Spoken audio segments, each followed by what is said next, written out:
Mais qu'est-ce qu'ils font les ados sur Internet? Mais ils font quoi ces jeunes sur Internet?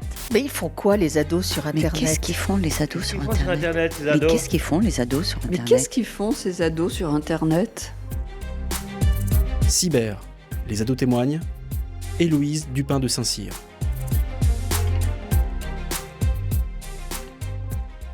Au cours des dernières interviews avec des adolescents, j'ai entendu peu de témoignages sur la mise en place de règles claires imposées par les parents et d'une sorte de rite de passage. Le téléphone est souvent accompagné d'un contrôle parental et d'avertissements bien sûr, mais je me suis souvent posé la question sur la mise en place de cette sorte de rite de passage ou de code de conduite un peu générique que nous, parents et enfants, pourrions partager ensemble et qui permettrait de réguler un petit peu l'usage de cet outil. Donc pour en parler, aujourd'hui je reçois Marion qui a 16 ans. Elle est en classe de première dans le département du 92. La musique occupe une grande partie de ses loisirs. Elle joue du violon, du piano et de la guitare. Elle ne sait pas encore précisément ce qu'elle aimerait faire plus tard, mais le secteur de l'art l'attire particulièrement. Son téléphone, elle l'a eu en tout début de classe de 6e, en particulier parce qu'elle devait prendre les transports en commun seule pour aller à l'école. Elle va nous parler des différentes étapes qui ont marqué son adoption au téléphone, au travers de la mise en place de règles très précises avec ses parents, des dangers qu'elle perçoit déjà et de son rôle de grande sœur pour protéger son petit frère. Alors Marion, comment vas-tu ? Ça va très bien, merci beaucoup. Peux-tu me dire, pour compléter ta présentation, quelles sont les prochaines échéances que tu as au Conservatoire de musique cette année et quel temps ça te prend à peu près chaque semaine ? Cette année, j'ai plusieurs concerts qui sont prévus plutôt dans la fin de l'année, donc tout au long de l'année, je vais beaucoup répéter. Après, ça varie assez. J'ai mes cours du coup toutes les semaines. J'ai par exemple l'orchestre le mercredi qui me prend à peu près 1h30, 2h. Après, j'ai le vendredi, j'ai environ 40 minutes de violon. Et ensuite, souvent, j'ai beaucoup de travail personnel et je vais avoir maintenant que je participe à 2 nouveaux projets, des répétitions le samedi matin qui vont varier entre 3h, 2h, etc. Voilà. Donc tout ça en plus du bac de français. C'est ça. Et donc du coup, avec tout ça et le bac de français, à peu près combien de temps tu estimes passer sur du divertissement sur le téléphone ou connecté à Internet ? Par jour ou par semaine ? Par jour, je dirais que je suis plutôt environ 3-4 heures. Oui, je mentirais pas en disant 3-4 heures, en étant honnête, parce que le soir, je regarde beaucoup, puis tous les trajets, les temps d'attente, parfois courts, mais du coup, en s'accumulant, ça fait beaucoup de temps, du coup. Enfin, quand tu dis t'écoutes des choses et tout ça, c'est à quel moment dans la journée ? Parce que les 3-4 heures, tu les trouves où ? Tu vas à l'école à 8h, tu sors à 17h, tu as en plus le violon et les devoirs le soir. Alors du coup, ces 3-4 heures, ils sont où ? Les trajets, beaucoup de musique dans les trajets, ou alors je vais regarder une série, un truc comme ça. Je vais être dans le train, je vais me mettre mon petit épisode, tout ça. Et aussi, c'est beaucoup de petites périodes que je vais accumuler. Par exemple, le matin, je vais me lever, je vais mettre une petite vidéo, histoire de ne pas être toute seule, parce que souvent, je suis un peu toute seule dans l'appartement. Ou alors, le midi, on est avec des amis et on va avoir un petit temps, on va tous regarder un peu ce qui s'est dit, ce qui s'est fait toute la matinée. Puis le soir, pareil sur le trajet. Et je pense que je regarde un peu avant et beaucoup après le travail. Et les petites vidéos que tu regardes, c'est sur YouTube ou c'est sur des plateformes autres ? Ça dépend des périodes, parce que j'ai des périodes où je suis beaucoup moins intéressée par ce qui se passe sur YouTube. Donc, dans ces cas-là, je vais plus regarder TikTok, etc. Mais il y a une mise à jour sur TikTok qui permet au bout d'1 heure, ils informent que ça fait 1 heure que vous êtes dessus. Et donc là, j'essaye de m'arrêter. Je me dis, OK, on fait une petite pause maintenant. On va soit travailler, soit faire autre chose. De principe, je pense, c'est vraiment juste histoire de dire moi, je retournerai peut-être dans 20 minutes, mais au moins là, je fais ma petite pause et voilà, au moins c'est bon, ça me fait mon petit temps calme, quoi. Et du coup, alors, on va revenir sur TikTok juste après. On connaît tous des ados qui, indépendamment de leur âge, ont des comptes sur les réseaux sociaux ou se connectent à des jeux en ligne qui sont pas forcément adaptés à leur âge. Donc, pour rappel, l'âge minimum pour avoir un compte sur les réseaux sociaux peut varier en fonction des plateformes et des lois dans différents pays. En général, de nombreuses plateformes de médias sociaux tels que Facebook, Instagram, Twitter, Snapchat fixent l'âge minimum à 13 ans. Donc, en gros, c'est autour de la 4e. Pour WhatsApp, c'est 16 ans et 13 ans avec l'autorisation parentale. Alors, on va revenir à la genèse.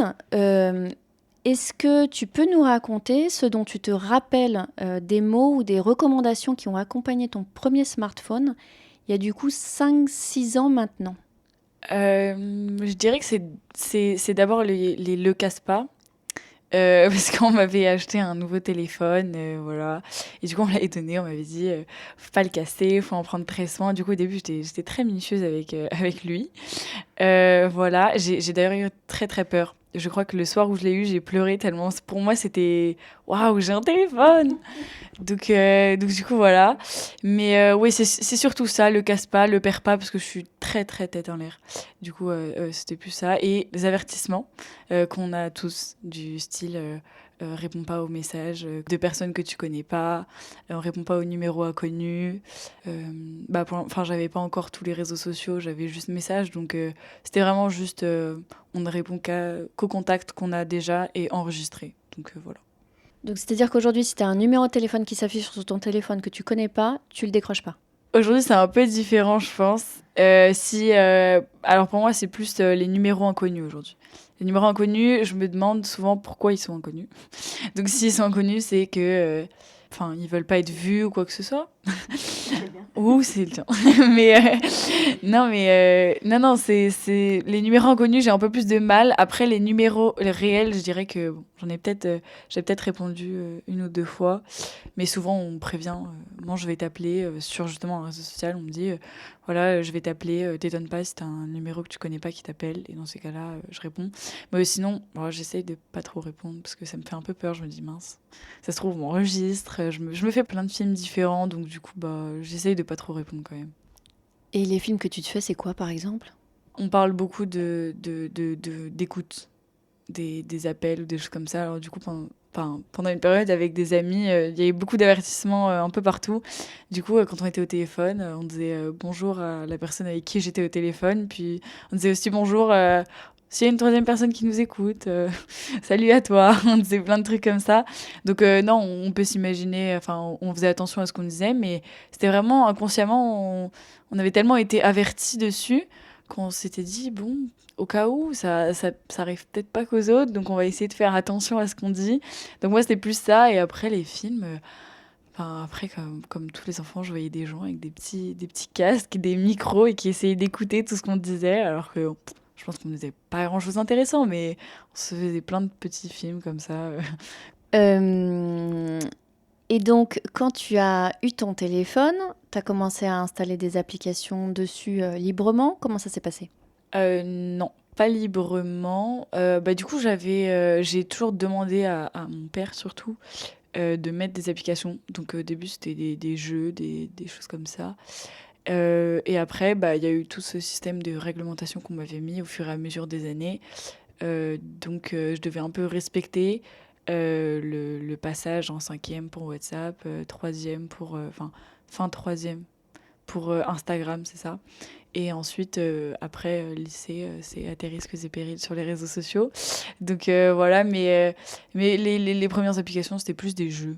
Honnêtement, je pense que c'était genre Candy Crush, des trucs comme ça. Et après ça a commencé à m'intéresser un peu plus tout ce qui était réseau social. Du coup, là, j'ai commencé un peu à demander, à regarder un peu autour et voir que tout le monde a WhatsApp. Donc moi aussi, je veux WhatsApp. Donc voilà. Et pourquoi est-ce que tu demandais à ton père d'installer les applications? C'est parce que tu n'avais pas le code, c'est ça, pour installer les applications? Au début, il n'y avait pas de vérification. Donc je demandais juste par acquis de conscience. Au moins, j'ai demandé. S'il m'arrive quoi que ce soit, j'ai demandé. Entre guillemets, j'ai rien à me reprocher. J'ai fait tout ce qu'il fallait. Et après, on m'a mis la réglementation avec le contrôle parental. Et donc, ce cas-là, oui, il fallait demander, ou il fallait un code, je me souviens plus. Ou si on demandait aux parents, ça envoyait un email. Donc, du coup, là, Je disais à papa, papa, t'as pas reçu un mail par hasard pour installer ça? Et donc dans ces cas-là, soit il acceptait, soit il acceptait pas. Et qu'est-ce qui t'a... Donc, premier réseau social, WhatsApp, après Instagram. Ça, c'était avec l'autorisation de tes parents. Et après, t'es arrivé au lycée. Et là, t'as pu télécharger les autres réseaux. Donc, dedans, on a Snapchat, t'as un compte? Oui, oui. Biril, t'as un compte? Oui. Il y a TikTok. Moi, j'ai que ça, je crois. Ouais, je m'arrête ici. C'est tout pour moi.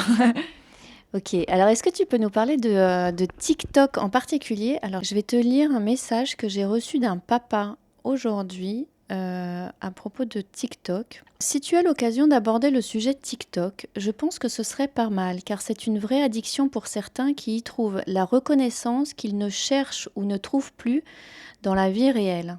Quelle est ta réaction? Et il me dit, c'est un papa de 5 ados qui te le dit.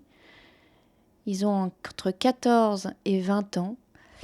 Quelle est ta réaction par rapport à ce qu'il vient de dire? Je suis plutôt d'accord dans la large idée de rechercher des choses qui sont plus dans la vie réelle.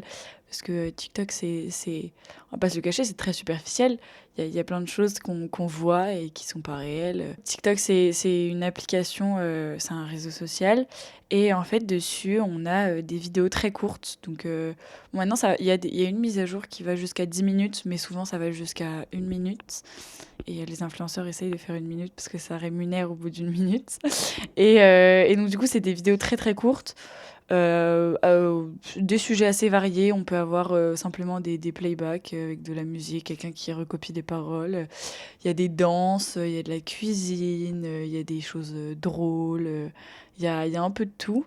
Et du coup, c'est pour ça que je comprends un peu ce que le papa dit. Parce que c'est vrai que en une seule application, on a tout ce qu'on ne peut pas avoir à moins de 3 minutes de chez nous. À moins de 3 minutes de chez moi, j'ai conservatoire, mais je vais pas avoir, je sais pas, je vais pas avoir le merveilleux coucher de soleil sur la plage.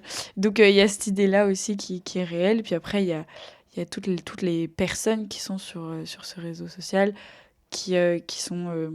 bah, on a l'impression d'être proche d'eux par TikTok parce qu'ils nous donnent leur avis sur certaines choses, leurs conseils, ce qu'ils préfèrent faire, etc. Et donc du coup, on a l'impression d'être un peu...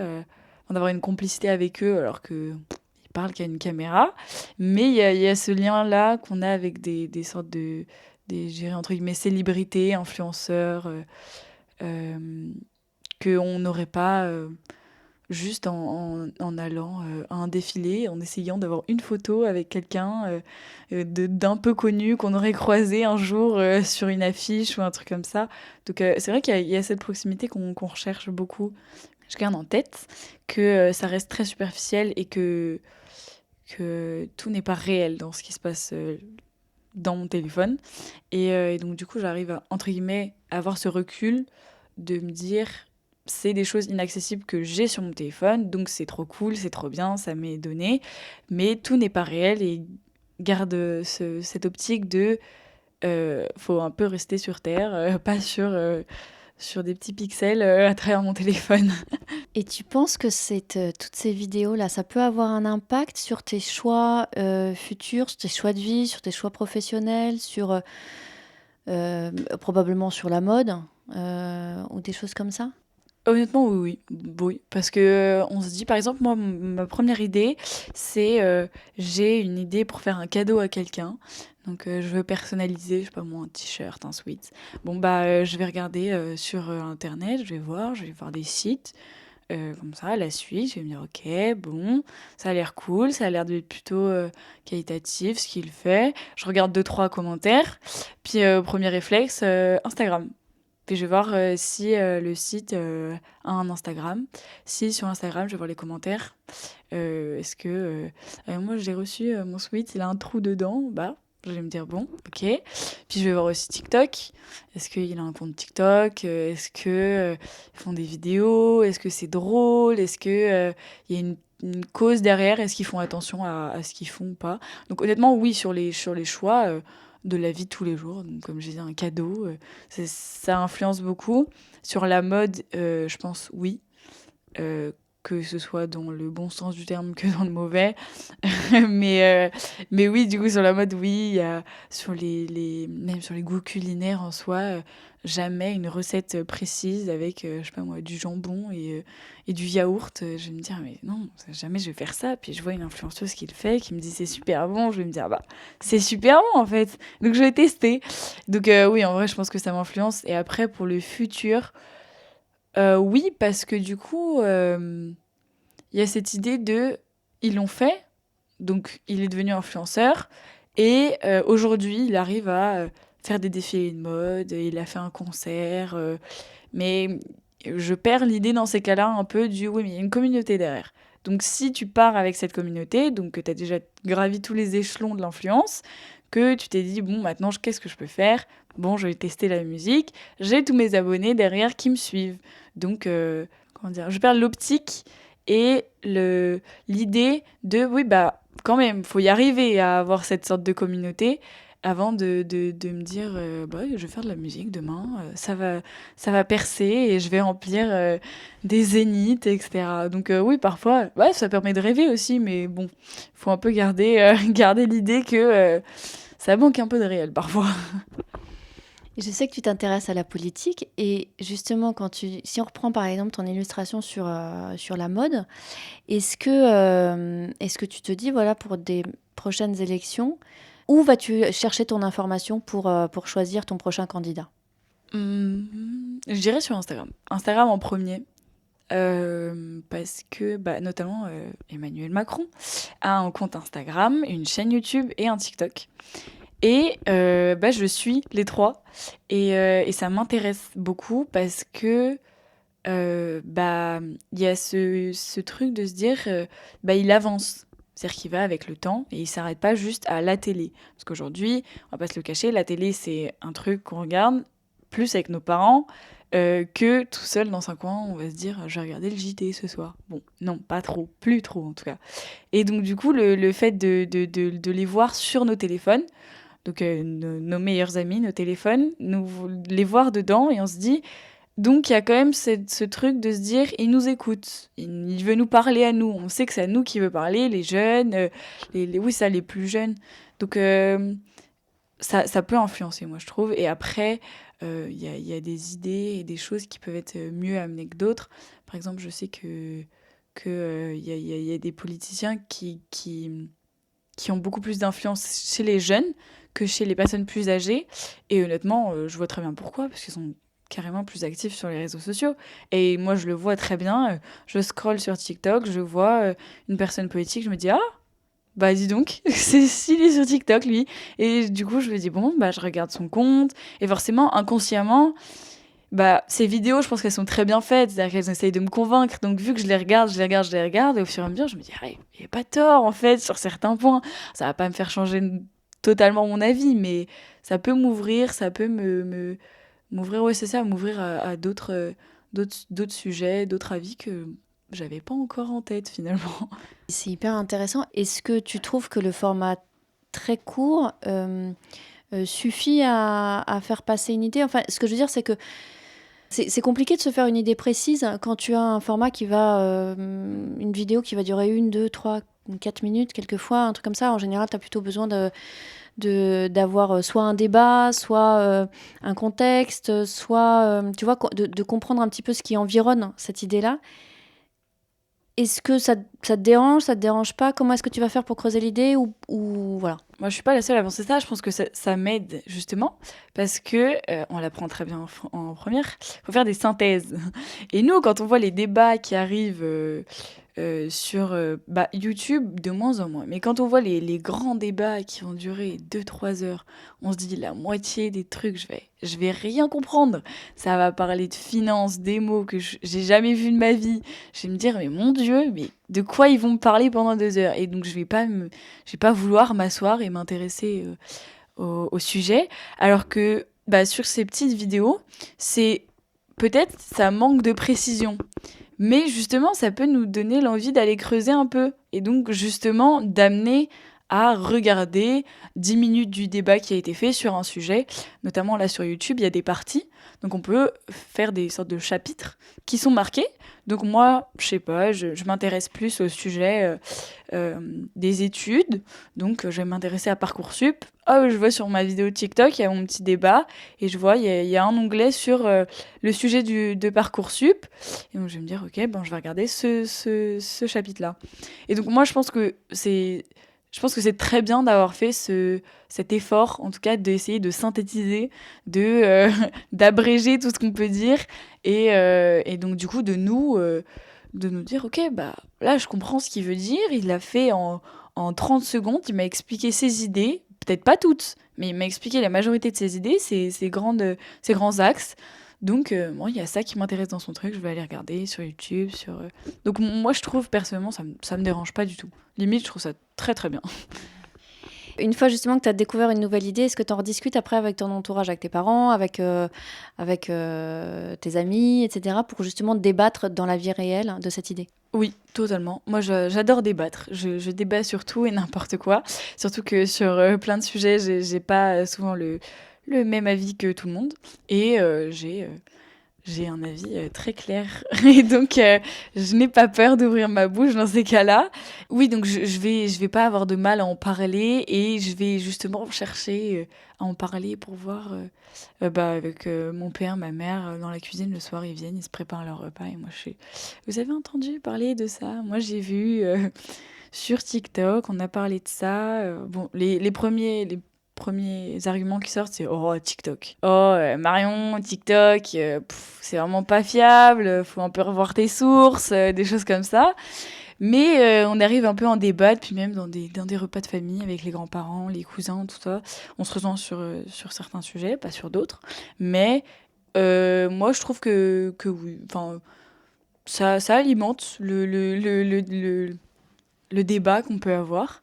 Et même parfois, ça peut nous donner 2-3 arguments qu'on n'aurait pas eu en temps normal. On n'aurait pas eu cette information-là. Du coup, on la ressort et on fait « Ah, voilà, sur ça, je t'ai eu ». Et t'en as une, par exemple, t'as souvenir là, d'une dernière discussion que t'as eue où justement tu t'es senti suffisamment informé pour tenir une conversation et un débat et aller au bout et tout ça? En soi, je dirais que c'est peut-être un peu prétentieux de ma part, mais je me trouve informée à peu près sur tout. Je me dis, même si je suis jeune, j'ai mon mot à dire et je fais partie de nous. Donc je peux donner mon avis, même si ça en ravit pas beaucoup, mais je peux avoir mon mot à dire et donc je vais le dire. Mais donc des sujets, majoritairement l'école, parce que je trouve que c'est très important. Je trouve que c'est là où l'humain il commence à grandir, où il commence à se former, à avoir des idées, à se faire ses opinions. Et donc, du coup, je me sens concernée, puisque je suis en plein dedans. Donc, je trouve qu'il n'y a personne de mieux placé que les étudiants, que les écoliers, tout ça, pour parler de ces genres de sujets. Après, il y a tous les débats, les féministes, tout ça. Forcément, je me sens concernée aussi. Je me dis... Pourquoi pas moi, quoi. Donc, c'est pas parce que je suis en première que je peux pas donner mon avis. Donc oui, je me sens assez informée. Après, je suis pas fermée non plus à l'idée qu'on me donne d'autres informations en plein débat, qu'on me donne cet argument et que je suis en mode « Ah, ça, je savais pas ». Donc, ça m'apporte quelque chose d'autre pour moi, une culture. Mais après, je me sens totalement informée. L'argument pour moi, oui, non, mais tu n'as que...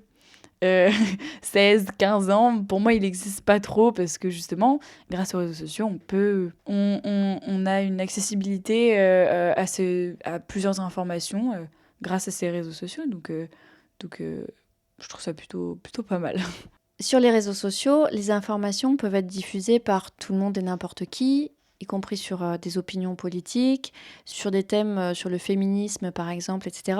À l'inverse, pour reprendre l'exemple de la télévision dont tu parlais tout à l'heure, des journalistes, ils sont obligés de vérifier 2 à 3 fois leurs sources et tout ça, ce qui permet de se sentir un peu plus détendu quand tu reçois une information au JT, justement, parce que tu te dis, tiens, celle-là, normalement, elle est vérifiée et je peux m'y fier. Est-ce que toi, ça veut dire que, sachant que l'information n'est pas vérifiée, tu es constamment en vigilance en te disant tiens, cette information est fausse ou pas, tu vas chercher à la vérifier, comment ça se passe? Ou tu te dis elle est fausse? Il y a des informations, ça se voit.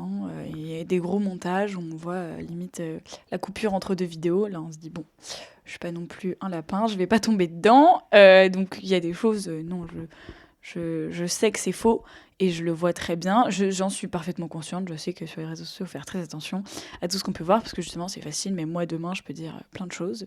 C'est la fin du monde demain et tout le monde le croira en mode, mon Dieu, on a dit que... oui, je suis au courant. Après, sur la télévision, par exemple, sur les reportages, là, je ne savais pas qu'ils devaient à ce moment-là vérifier. Mais moi, je trouve que sur les reportages, on a moins ce choix qu'on pourrait avoir sur les réseaux sociaux. C'est-à-dire que sur les reportages, un soir, on va parler de l'écologie, de ce qui se passe en Bretagne, et voilà. Et moi, je suis en mode, bah non, moi, j'ai pas envie de parler de ça ce soir. Donc même si c'est très réel, j'ai envie de savoir d'autres choses. Donc je trouve ça plus accessible sur les réseaux sociaux, même si c'est faux. Après, il y a des informations, par exemple, je vais sur TikTok et je vois, mon Dieu, cet influenceur a trompé sa femme avec cet influenceur. Bon, avant de m'exalter en mode « Mon Dieu, qu'est-ce qui s'est passé ?» Je vais quand même regarder sur les comptes, je vais voir ce qui se dit dans les commentaires. Je me fie plus aux commentaires à la rigueur qu'à ce qui se dit réellement sur la vidéo. Parce que je vais me dire, bon, si c'est des personnes comme moi, quel serait l'intérêt de dire des choses fausses ? Donc je serais peut-être plus fidèle à ces commentaires. Et donc voilà, je vais après regarder sur les profils et voir un peu est-ce qu'il y a une story qui explique, est-ce que, par exemple sur Snapchat, il y a beaucoup de personnes qui s'expliquent en disant ça c'est faux, ça c'est vrai. Sur TikTok aussi, il y a des contenus où on peut comprendre que ça c'est vrai et puis que en fait non, ça c'est faux et que ça sert à rien d'y croire. Donc ça a du bon d'avoir la vérification sans cesse d'informations qui sont pas juste jetées comme ça et dites faites ce que vous en voulez. Mais à côté de ça, il y a une accessibilité qui je trouve est inférieure à celle des réseaux sociaux qu'on pourrait avoir nous en 3 secondes finalement. Et c'est intéressant ce que tu dis. Et en fait, pour te raconter une petite anecdote, il y a 2-3 ans, j'avais un rendez-vous dans une grande télévision en France et avec le responsable de la cyberdéfense qui me disait que leur problématique aujourd'hui, ça allait être de vérifier que les images qu'ils recevaient de partout dans le monde étaient réelles. Parce que maintenant, avec l'intelligence artificielle, etc., en fait, eux-mêmes ont une vraie difficulté à mettre en place des outils pour vérifier qu'une vidéo est vraie ou pas. Donc c'est vrai que quand tu dis, je vois que la vidéo, il y a une petite coupure ou un truc comme ça, où les propos sont franchement bizarres, je suis pas un lapin. En réalité, les professionnels des médias, dont le métier et la sécurité, etc., eux-mêmes se disent, tiens, si ça se trouve, cette vidéo-là, elle n'est pas réelle. Et eux-mêmes sont obligés de mettre en place des moyens, etc. Donc, en fait, c'est extrêmement compliqué. Et il y a des sujets du type comment un pays peut influencer justement une élection politique d'un autre. Tu en as entendu parler des choses comme ça ? Non, pas encore. Aux dernières élections américaines, on raconte que les Russes auraient influencé les résultats des élections américaines. Vrai ou pas, ni toi ni moi, on saura réellement ce qui se passe, etc. Mais en tout cas, technologiquement, c'est tout à fait possible. Voilà. Donc c'est pour ça qu'en fait, ces informations qui sont délivrées sur les réseaux sociaux et la façon dont elles influencent surtout des générations comme les tiennes, c'est vrai qu'elles posent question. Alors on voit bien que vous avez un regard critique et en même temps, à chaque fois, on se dit mais est-ce que c'est suffisant puisque même des professionnels sont incapables en fait de savoir si c'est réel ou pas quoi. Alors à propos des réseaux, quand on a préparé ce rendez-vous, tu me disais que tu trouves que certains réseaux sont plus dangereux que d'autres pour les plus jeunes et que toi-même t'allais jusqu'à laisser ton frère t'en vouloir énormément de ne pas t'aider à convaincre tes parents d'accéder à certains réseaux. Alors déjà, c'était à quel réseau ? Quel âge a ton frère ? Pourquoi tu penses qu'il ne devrait pas y accéder, en tout cas tout de suite ? Alors, les réseaux, en soi, je dirais qu'il y a des il y a des réseaux sociaux où le danger n'est pas visible. C'est-à-dire que moi, sur Snapchat, sur Instagram, je peux recevoir des invitations de personnes que je ne connais pas, donc un potentiel danger de recevoir des liens qui peuvent hacker mon téléphone, des choses comme ça, des virus ou des choses comme ça. Mais ça, c'est des dangers que je peux voir. Donc là, je sais le problème. Mais par exemple, sur TikTok, en soi, je ne le vois pas le danger. C'est-à-dire que, sauf si je cherche quelque chose de précis qui est, par exemple, pas de mon âge ou des sujets vraiment pas adaptés, c'est de la pornographie, c'est des sujets qui, justement, où moi, personnellement, j'en vois pas du tout l'intérêt. Donc là, sauf si je vais les chercher, par exemple sur TikTok, je vais pas en voir, à part tous les cyberharcèlements, etc., qui existent. Mais en soi, sur les réseaux sociaux, j'ai pas de demande plus que sur Instagram et Snapchat de personnes que je connais pas. Donc, en soi, j'aurais plus tendance à dire TikTok est très, très safe pour ça. Or, la réalité, je la connais. Je sais que ça me demande un nombre d'informations personnelles incalculable, que ça peut... regarder à travers les caméras. Il y a eu des informations comme quoi on regardait. Bon, ça, c'est pas encore totalement vérifié, mais donc c'est ces petites choses où on se dit c'est des dangers que je vois pas, donc inconsciemment on a moins peur de ces applications. Or, Instagram et Snapchat, pour moi, elles sont plus dangereuses parce que je reçois l'invitation de quelqu'un que je ne connais pas. Je l'accepte, je me dis, bon, ça se trouve, je la connais. Ça se trouve, c'est quelqu'un que je connais qui s'est mis sous un autre prénom parce que sécurité Instagram. Puis, pas du tout. Je reçois du contenu pornographique. Je reçois des liens vers des sites qui peuvent justement hacker mon téléphone, mettre plein de mises à jour, donner des informations que je veux pas donner des photos, des choses comme ça. Et donc dans ces cas-là, je le vois le danger, c'est-à-dire que je sens le truc arriver, je me dis bon, ça c'est pareil, c'est comme les fake news, je vais pas tomber dedans, je vais les refuser. Mais donc du coup, c'est pour ça que mon frère qui est en 5e, qui a 12 ans, je le protège entre guillemets parce que je vais faire un peu la vieille en disant, mais à son âge, je voulais la même chose. Je voulais Instagram, je voulais WhatsApp, je voulais Snapchat. Et heureusement que mes parents m'ont dit non, tu l'auras pas maintenant, t'attendras.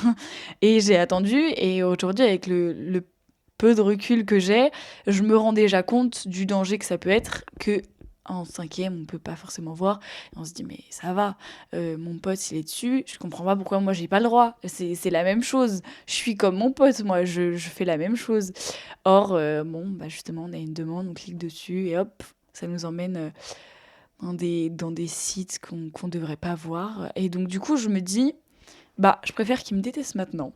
Et qui me disent, justement, Marion, je te déteste, pourquoi tu m'aides pas pour aller demander à maman et à papa sur Snapchat ou sur Instagram, plutôt que de lui dire, écoute mon grand, en 5e, rentre dans le grand bain, clique sur tout ce que tu veux, sois traumatisé, harcelé, etc. C'est peut-être grand de dire ça, mais c'est les risques qui peuvent arriver. Et donc je me dis, je préfère être comme ça, la sœur méchante, la sœur stricte qui l'a pas aidé, plutôt que de le faire... plonger dans ce danger entre guillemets perpétuel où tout peut être mal pris, tout peut être déformé, tout peut être changé sur n'importe quel sujet finalement. Donc toi, ça t'est déjà arrivé justement d'arriver sur des contenus pornographiques. Est-ce que tu es capable de te rappeler combien de fois à peu près, juste pour qu'on ait un ordre de grandeur ? Honnêtement, je ne sais pas trop. Des demandes de personnes que je ne connais pas, j'en ai beaucoup. Après, est-ce que c'est forcément du contenu pornographique ? Je ne sais pas. Mais là, par exemple, dans mes demandes, j'ai 58 demandes sur Instagram de personnes que je ne connais pas, donc qui m'ont juste demandé, qui ont des têtes de personnes sur leur photo de profil, par exemple, de 50 ans. Donc, je ne connais pas cette personne, je vais pas l'accepter, bien sûr. Et sur Snapchat, j'en ai moins parce que sur Snapchat, je fais très attention, je les supprime. Je sais pas pourquoi, j'ai plus peur. Et donc là, j'ai une dizaine de personnes qui m'ont ajouté que moi, je n'ai pas accepté. Donc ça veut dire qu'ils peuvent m'envoyer des messages, mais moi, j'ai le droit de pas répondre ni rien. Mais ouais, c'est ça, ces dizaines de personnes, je ne sais pas ce qu'elles veulent. Donc moi, j'ai réussi à pas les accepter. Mais bon, un enfant plus jeune que moi, il peut totalement dire « Oh, allez, bon, ça me fera plus d'abonnés, ce sera cool. » Et donc, du coup, en soi, je dirais que depuis que j'ai les réseaux sur Instagram, ça tourne autour de... Honnêtement, j'ai même pas peur de dire 50. 50 demandes uniquement pornographiques. Donc, je peux avoir des demandes de hacking, voilà, mon Dieu. Si je commence à faire hacking plus pornographie, plus des personnes juste douteuses qui me demandent parce qu'ils voient que sur ma bio, il y a écrit, je sais pas, que je sens et que j'ai blonde, c'est ça. Et là, honnêtement, là, ce serait carrément au-dessus de la centaine. Honnêtement, depuis que j'ai les réseaux, carrément au-dessus, 150, un truc comme ça. Parce que tous les jours, je reçois et je me dis, mais c'est qui lui ? Je connais pas.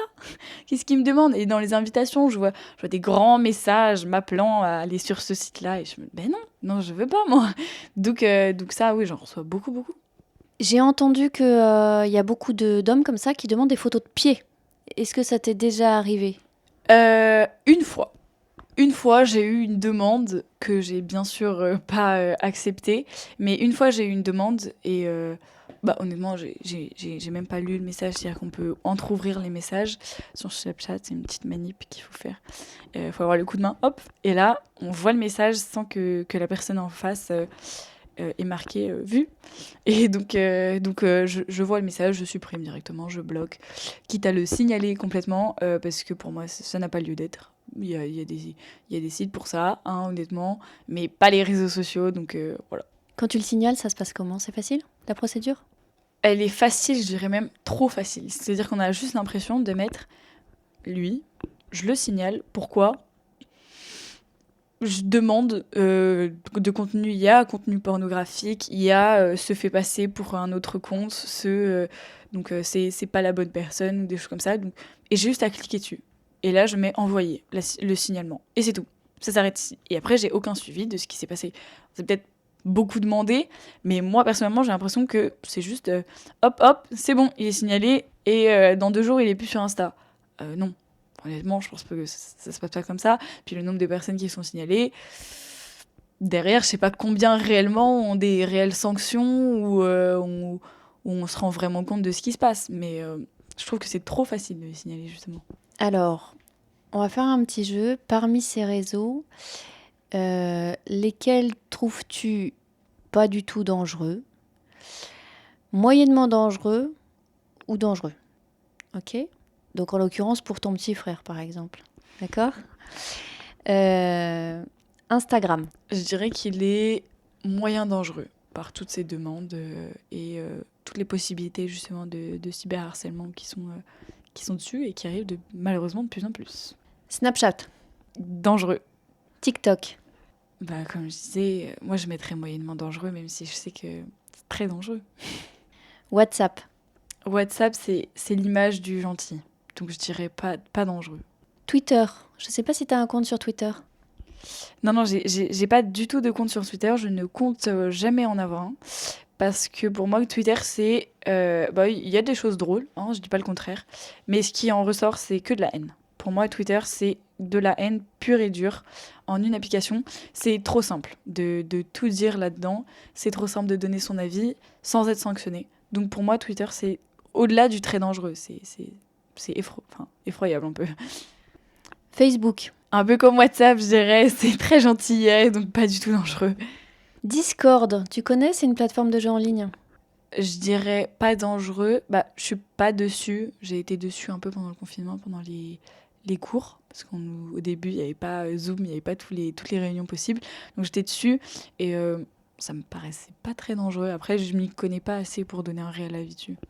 Roblox, c'est aussi une plateforme de jeux en ligne. Pareil, je dirais pas très dangereux non plus. Pinterest. Pinterest, c'est le tout beau, tout parfait, tout ce qui donne envie. Pas dangereux du tout, je dirais. YouTube. Moyennement dangereux, parce qu'il y a des vidéos qui sont moyennes dessus, donc moyen, dangereux. Twitch. Twitch, je le mettrais dans le dangereux, parce qu'il y a des lives qui peuvent être parfois douteux, si je peux le dire comme ça. Des lives douteux où c'est après coup, où on se dit oh, c'est bizarre. On a des petites coupures sur TikTok qui peuvent arriver. Donc, on fait jamais totalement confiance aux coupures parce que ça peut être des montages. Mais ça, c'est très accessible. J'avais un compte Twitch qui aujourd'hui me harcèle de messages sur ma boîte mail en me disant « Tiens, tel influenceur a commencé un live ».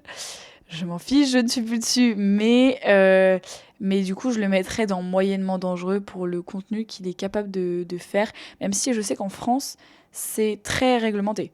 Donc en France, je sais que c'est assez réglementé, il y a plein de systèmes. Si on met un commentaire méchant, si par exemple, j'avais vu ça, si on est dans un jeu et qu'on spoile la fin du jeu ou qu'on donne directement la solution, on peut être possiblement banni des commentaires et du live. Donc c'est, je dirais, moyennement dangereux quand même.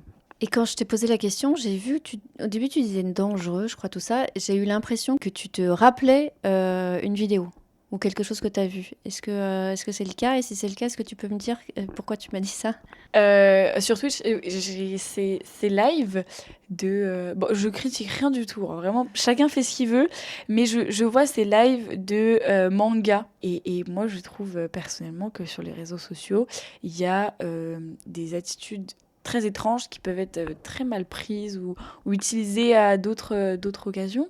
Sur ces lives un peu manga où on voit des filles très peu vêtues avec des jupes très très courtes, des décolletés très très présents, je trouve qu'il y a une sorte de provocation qui pourrait entraîner chez les jeunes une envie d'être comme ça. Cette fille, elle est trop belle. On dirait un dessin animé tellement elle est trop belle. Et sur ce live-là, en plus, elle a fait ça et c'est trop bien. Et elle a dit ça avec une voix toute mignonne. C'est trop mignon. Je veux faire pareil. Sauf que faut faire attention. Donc du coup, c'est pour ça que j'avais cette image particulière en tête. Après, c'est pas le seul, je pense, mais pour moi, c'était majoritairement ça. Et le dernier né, Biril? Biril, je dirais que c'est pas dangereux parce que la cause derrière aurait été de dès qu'on a la notification, on prend la photo, caméra avant, caméra arrière, ça nous évite d'avoir à faire tous ces montages, je veux moins de boutons, je veux mes épaules plus carrées ou des choses comme ça. Donc il y a cet aspect-là très très bienveillant, que de la gentillesse.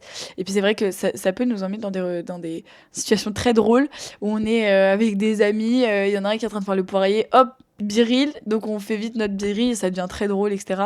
Donc Biril a réussi à nous faire perdre on oublie que c'est un réseau social finalement, parce que réseau social ça peut avoir une connotation hyper péjorative, et Biril on arrive à l'oublier un peu, cette connotation pas très gentille. Quoi qu'on fasse, en fait, on se trouve toujours confronté à des images déviantes, à de la pornographie, à de la violence, à des fake news, à des choses comme ça. Qu'est-ce que tu pourrais dire à des adultes pour les rassurer ou pour les aider à accompagner les enfants justement dans l'apprentissage de tout ça? Pour les parents, je dirais ne pas s'arrêter à TikTok. C'est TikTok, quoi. Et Instagram, mon Dieu, m'en parle pas. C'est que des influenceurs refaits de partout, irréels. Peut-être essayer de comprendre un peu. Je sais que ma mère, au début, Instagram, ok. Et de temps en temps, je la vois, elle m'envoie des petits réels, ça lui fait rire. Donc, aller sur l'application et en soi, ne pas être fermé à l'idée de... ça peut être drôle, ça peut être une sorte de jeu, on s'envoie des réels. J'ai des conversations avec des amis qui sont juste des gifs, par exemple. Et ça n'a aucune signification. Un gif, c'est une petite image qui représente une action de la vie, une réaction. Ça peut être extrait d'un film, et donc ça n'a pas de son. Et donc du coup, j'ai des conversations qui sont entièrement de ça, et nous, ça nous fait rire. Et donc du coup, on se dit, mais je comprends pas, pourquoi ma mère, ça lui fait pas rire, elle veut savoir qui est cette personne. Les clichés, c'est, elle regarde vaguement le téléphone, elle demande, c'est qui? Je sais pas qui c'est, mais c'est drôle. Elle me dit, ne sais pas qui c'est pas drôle. Enfin, il y a grave des clichés qui sont parfois très vrais. Et donc, moi, le truc que je dirais, c'est aller sur ces réseaux sociaux et vous fermez pas à l'idée que ça pourrait être drôle. Et donc, juste regarder ces réseaux sociaux de manière très très négative, en ayant cet avis un peu de tout ce qu'on voit sur justement la télévision, etc. Oh mon Dieu, c'est que du mal. Bah non, parfois c'est drôle, parfois ça nous fait découvrir des musiques, ça nous fait découvrir des endroits. Moi, je voulais aller, apparemment il y a une plage, on dirait que le sable fait de la lumière. Mais moi, je veux trop y aller là-bas. Nouvel objectif de ma vie, je veux aller sur cette plage. Et même si je la vois là et je me dis, ça se trouve c'est faux, bah je vais y aller, je vais me dire, ok, bah je vais voir. Au pire, je ferai ma petite vidéo en mode, bah c'est faux, les gars, c'est pas vrai. Et ça fera rire des personnes, et voilà. Mais donc, ne pas s'arrêter juste à ce truc de se dire, oh, c'est nul, c'est que du faux, et voilà, et peut-être s'ouvrir un peu. Et après, dans les préventions, pas fermer la discussion, du style, l'enfant, il veut négocier. Oui, moi, je l'aime bien, lui, quand même si je sais que c'est faux, je l'aime bien quand même. Bah, en fait, juste lui rappeler que c'est un réseau social, c'est un écran, donc c'est pas réel. Et moi, je pense que ça suffira. Il faut le travailler, bien sûr. C'est pas en une phrase, un jour, je balance ça comme ça et on verra ce qu'il fera. Mais c'est pas en une phrase, un jour, que l'enfant, il fera attention. Donc, faut lui en parler gentiment et juste vraiment ne pas être fermé, parce que c'est la meilleure solution pour que l'enfant, il aille se cacher avec son téléphone dans sa chambre, en regardant tout ce qu'il ne faut pas regarder et en se disant, mon Dieu, je vais être comme elle est parfaite. Donc voilà, moi je dirais juste à la compréhension plus qu'autre chose. Ok, donc on va tâcher de rester ouvert. On arrive à la fin de cet épisode. Merci beaucoup Marion d'avoir été avec nous et d'avoir accepté cette discussion. C'était vraiment très intéressant. Merci beaucoup. Et merci à tous d'avoir écouté Cyber, les ados témoignent. Notre émission est disponible sur toutes les plateformes de podcast. Pour suivre l'actualité du podcast et nous contacter, c'est sur Instagram cyber_ado avec un S et sur Facebook cyber-témoignage d'ado.